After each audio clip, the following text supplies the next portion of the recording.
Addressing Congress for the first time since returning to the White House, U.S. President Donald Trump argued South Korea's average tariff 4 times higher than that of the U.S. The government in Seoul responded by reaffirming that the average rate was less than 1% under a bilateral free trade deal. Ukrainian President Zelenskyy expresses regret over his recent public rift with President Trump, following the U.S. suspending all military aid. The American leader says Ukraine is ready to negotiate and sign an economic deal. The total income per capita in Korea last year amounted to $36,624, which was up 1.2% from a year ago. It's March 5th, 8 p.m. in Seoul. This is Newscenter. Thank you for joining us. I'm Yoon Jung-min. U.S. President Donald Trump's first speech to Congress since returning to power covered a host of issues, ranging from global tariffs to Ukraine. But perhaps the matter catching the eyes of people in this part of the world the most was his portrayal of Korea as a country with unfair trade practices. Our Kim Bo-kyung explains reactions to this here in Seoul. U.S. President Trump targeted some countries over what he called unfair trade practices, specifically including South Korea. This was during his first address to a joint session of Congress since his inauguration in January on Tuesday local time. South Korea's average tariff is 4 times higher. Think of that, 4 times higher. And we give so much help militarily and in so many other ways to South Korea. Trump did not give specific evidence of his assertion, and South Korea's trade ministry was quick to rebut this. According to the trade ministry, Washington and Seoul have eliminated tariffs on most goods under the Korea-U.S. Free Trade Agreement that took effect in 2012, making its average tariff rate on imports from the U.S. stand at 0.79% in 2024. This rate is set to drop further this year in accordance with an annual tariff reduction plan stipulated in the agreement. For reference, the ministry added that the tariff rate on imported manufactured goods from the U.S. is 0%. In terms of what Trump said, the ministry assumed he would have been referring to Korea's most favored nation treatment tariff, which stood at 13.4% in 2024. That is 4 times that of the U.S.'s 3.3%. But this rate applies to WTO member countries without bilateral agreements and thus is not applied to goods imported from the U.S.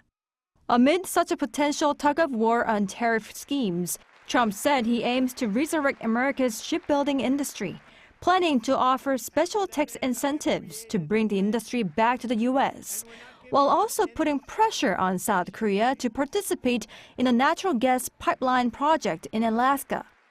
My administration is also working on a gigantic natural gas pipeline in Alaska, among the largest in the world, where Japan, South Korea, and other nations want to be our partner with investments of trillions of dollars each.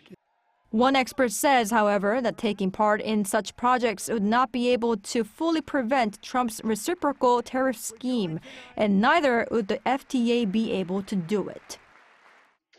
Trump threatened to impose a 25% tariff on Colombia and actually did on Canada and Mexico. All 3 countries have FTAs with the U.S., so having an FTA does not necessarily mean Korea can avoid such a measure. Kim Bo-kyung, Arirang News. Canadian Prime Minister Justin Trudeau has fired back at U.S. tariffs, and President Trump was quick to respond to the leader of the country, deemed one of America's closest partners. An Sung-jin reports. Canada, Mexico, and China have been gearing up for retaliatory measures after U.S. President Donald Trump's tariff impositions began on March 4th local time. Trump cited the failure to hamper drug trafficking, especially fentanyl, into the U.S. as a major reason for the tariffs. However, Canadian Prime Minister Justin Trudeau refuted the claim and said it is false to say that Canada was unwilling to help. Canada immediately imposed 25% tariffs on $20 billion worth of U.S. imports and will pursue several non-tariff measures as well. The United States launched a trade war against Canada, their closest partner and ally, their closest friend. But in the meantime, our tariffs will remain in place until the U.S. tariffs are withdrawn, and not a moment sooner. Trump immediately fired back. He referred to Trudeau as Governor Trudeau and further added that retaliatory tariffs from Canada would only result in another round of immediate reciprocal tariffs increased by the same amount. Mexico said the U.S. import taxes had no justification and pledged to give details on retaliatory measures during the weekend, vowing to respond with tariff and non-tariff measures. Nobody wins this decision. On the contrary, it affects the people we represent. China is also expected to levy import taxes of 10 to 15% on some U.S. goods, including American beef, dairy, and agricultural products starting from March 10th. These retaliations came after Trump went forward with 25% tariff impositions on Canada and Mexico, as well as doubling tariffs on China to 20%. Despite concerns that these tit-for-tat tariff levies would escalate into a global trade war, Trump seemed prepared to double down on these impositions. Other countries have used tariffs against us for decades, and now it's our turn to start using them against those other countries. Whatever they tax us, we will tax them. During his address to Congress on Tuesday, consumer confidence fell and stocks declined. As the U.S. will be levying tariffs on agricultural products as well, starting April 2nd, this could further startle the world economy and ignite tensions. Han Song-jin, Arirang News. Ukrainian President Volodymyr Zelenskyy has expressed regret over his recent clash with U.S. President Trump amid growing pressure and reaffirmed his commitment to peace for the country against Russian aggression. Choi Min-jung has the latest. The U.S. and Ukraine seem to be on the road to repairing their relationship after last week's spat at the White House. In his first address to Congress since returning to power, U.S. President Donald Trump said that Ukrainian President Volodymyr Zelenskyy has expressed willingness to negotiate. Earlier today, I received an important letter from President Zelenskyy of Ukraine. The letter reads, "Ukraine is ready to come to the negotiating table as soon as possible to bring lasting peace closer." Trump also mentioned that he had engaged in substantial talks with Russia and had received clear indications that they are open to peace. We've had serious discussions with Russia and have received strong signals that they are ready for peace. Wouldn't that be beautiful? It's time to stop this madness. It's time to halt the killing. It's time to end this senseless war. Trump also acknowledged that Zelenskyy is ready to sign the much-debated minerals deal. Earlier on Tuesday, Zelenskyy also said Ukraine is ready to sign the deal, which grants the U.S. significant long-term rights to Ukraine's rare earth minerals in exchange for security assurances from Washington. It was left unsigned in last week's contentious meeting between Trump and Zelenskyy at the White House. Zelenskyy expressed regret over his recent clash with Trump. We seek constructive cooperation and true partnership. What happened at the White House, instead of our planned negotiations, is regrettable.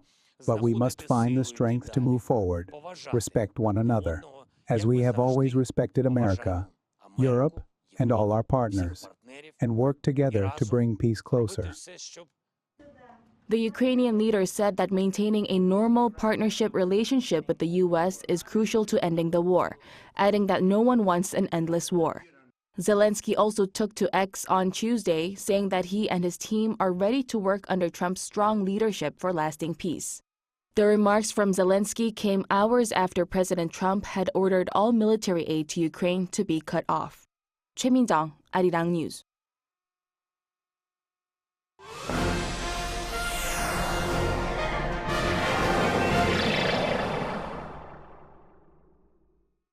At the National Assembly, a special session for the month of March kicked off today, with rival parties agreeing to host 3 plenary sessions every Thursday starting next week.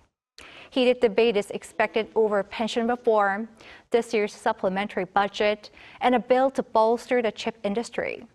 An equally fierce standoff is also likely over special prosecutor bills, led by the opposition, including one into allegations of stock manipulation by First Lady Kim Gon-hee. Also, a council bill passed by the parliament to look into President Yoon Suk-yeol and the First Lady's alleged election interference through self-styled political broker Myung Tae-gyun will be put up for another vote if acting President Choi Sang-mok vetoes it. Korea is poised to set up an advanced strategic industry fund of 50 trillion Korean won, or some $34 billion over the next 5 years. The fund will seek to support key future industries, such as batteries and chips.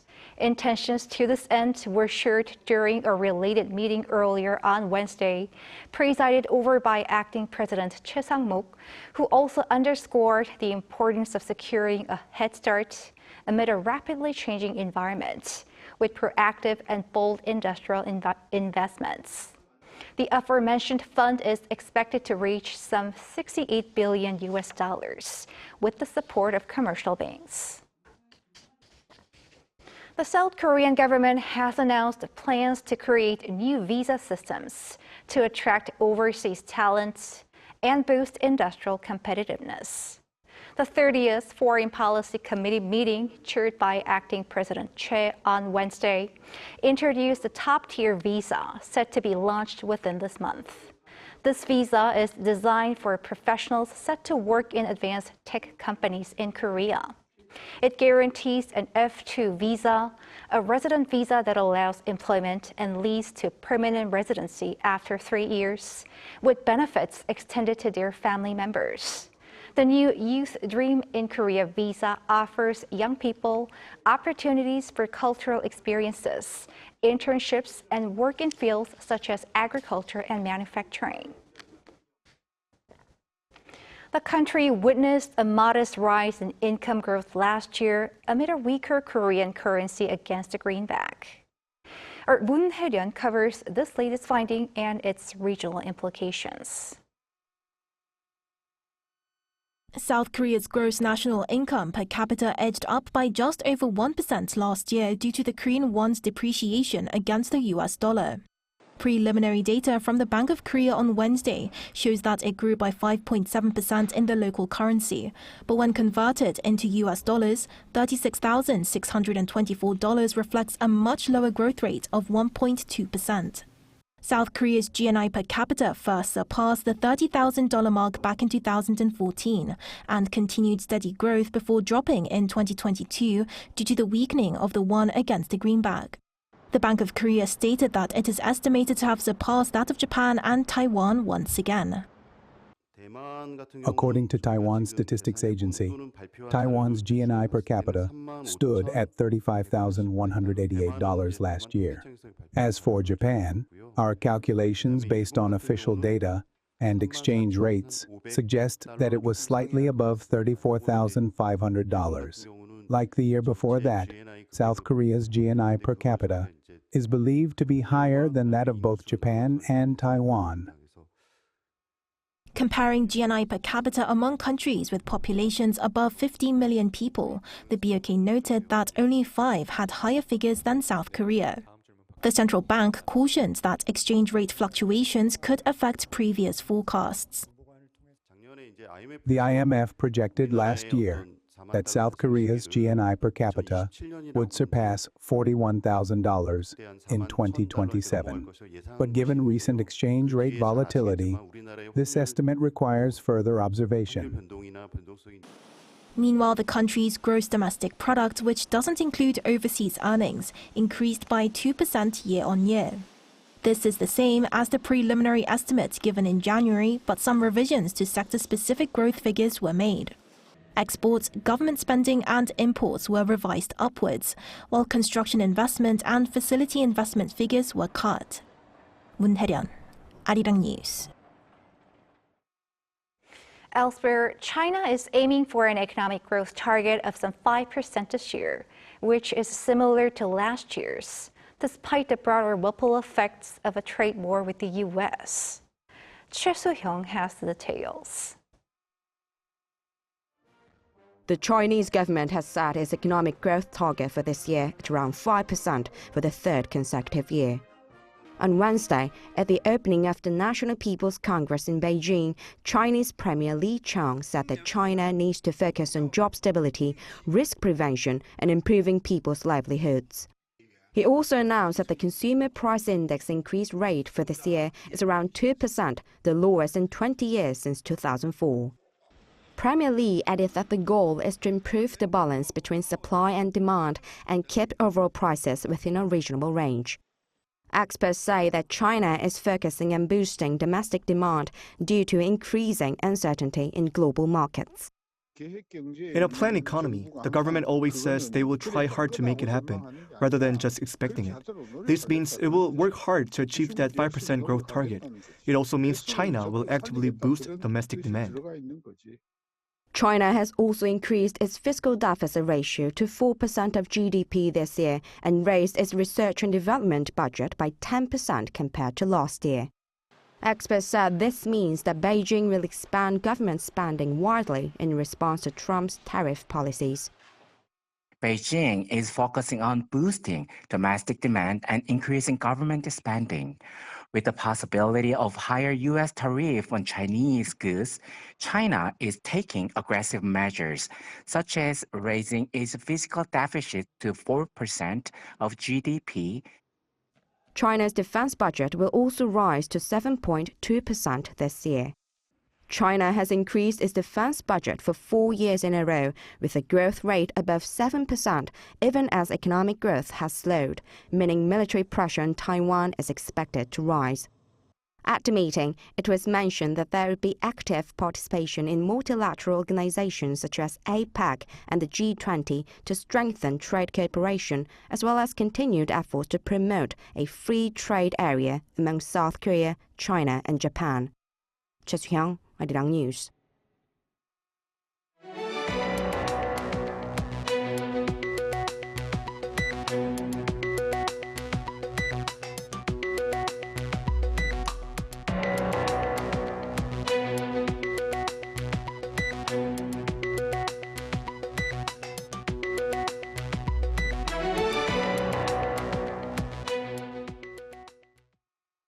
An event just for startups on the margins of the Mobile World Congress is attracting quite a bit of attention this year as well, especially on efforts by Korean companies to enhance public convenience. Our correspondent Yi Soo-jin files this report from on the ground in Spain. Small businesses are competing to make their mark in this dedicated space nestled within the world's largest mobile event. This is where innovation begins. 4 years from now, it's a startup event on the sidelines of the Mobile World Congress where inventors showcase their latest creations, some award-winning, some intriguing, all with the goal of making it to the main event 4 years from now. And those award-winning startups generating buzz at the event include ones from South Korea. Dr. Presso, an AI-powered mental health app, is the only Korean startup nominated this year for MWC's Global Mobile Awards, often called the Oscars of the mobile industry. I tested its AI by pretending to feel down. I don't know what's wrong and nothing seems to change. I'm starting to lose hope. The technology quickly analyzed my voice, offering personalized recommendations about what I can do. Another South Korean startup, Hakak, was named a top 20 finalist at the 4 Years From Now Awards for its AI-powered platform, which provides customized responses based on sensitive data in industries like healthcare and insurance. Our biggest challenge has been gaining global recognition. We hope to use this opportunity to find business opportunities abroad. And as 4 Years From Now showcases cutting-edge startup innovations, it attracts industry leaders seeking promising startups for collaboration. We're interested in startups with innovative AI technology. One of the biggest challenges that startups face is finding the right industry to apply their technology, and that's where big corporations like us come in. One of the 15 startups SK Telecom is working with is Twat, an AI-powered visual assistance app that won Global Awards in 2022 and 2024.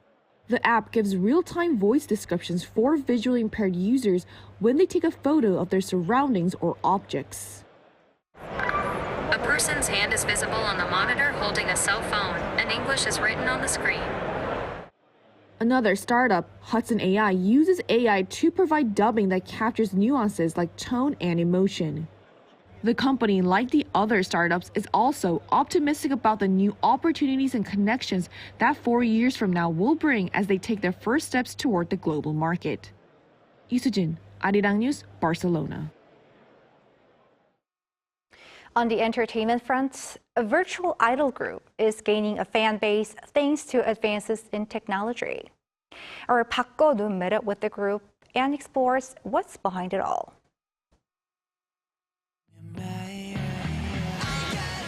5 K-pop band members who claim to come from outer space. They make up Plave, the first virtual idol group to sell over 1 million albums. As their fan base continues to expand, a special cafe has even been created, offering an exclusive space for fans to enjoy related content. Fans from all over the world gather here daily, proving the popularity of these virtual idols. I think it was just really refreshing. I didn't really listen to K-pop that much before. I was also interested in the technology behind it. Artists like Plave, who use motion capture technology from sensors attached to real artists behind the avatars, tend to be more popular than those created purely with advanced technology without an actual person. As a result, more motion-captured idols are being created and finding ways to reach a broader audience. Virtual idol groups aren't just performing, but they're connecting with their fans just like any other real-life idols. Let me show you how they share their love. Can you all share your signature poses? Virtual idols also have advantages on the production side, especially as they save time and money. They don't need travel time or large entourage during tours, and since they're not real people, the risk of mistakes is minimized. Investment costs are much lower compared to real artists, especially in areas like appearance management. The virtual artist market is growing rapidly, and one research firm predicts it'll grow tenfold by 2028 compared to 2021. Virtual idols are based on animation and subculture, which makes it somewhat difficult to connect with the mainstream audience at first. But if they continue to share their humanity with their own stories included in their music-making efforts, they could gradually break through and become more accepted. He also said virtual idols with humanity traits are similar to real K-pop idols in terms of their appeal to the audience, meaning the K-pop scene would be able to continue expanding, breaking beyond reality. Park Go-nun, Arirang News.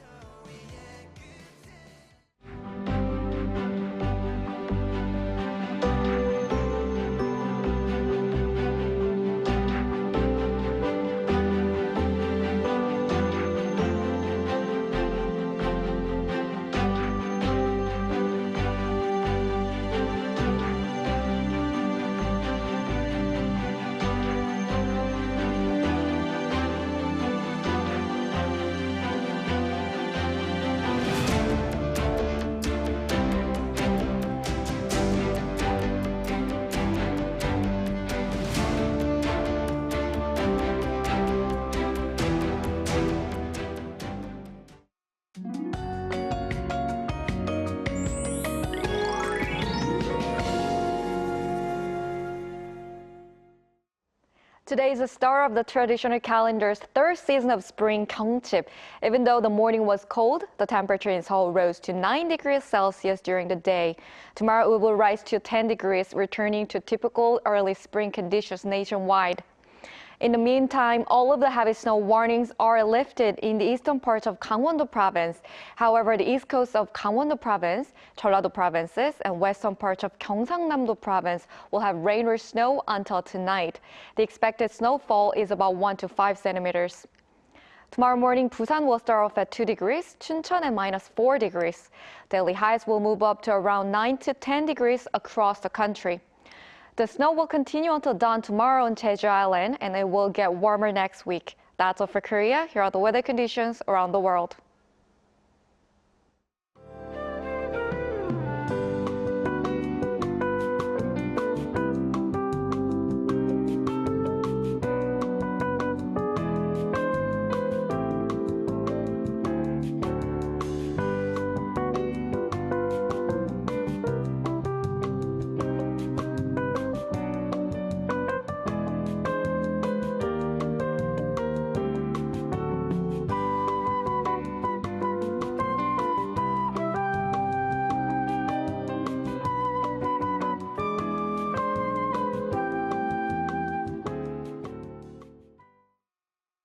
That is Newscenter for tonight. Thank you for watching. A panel session up next.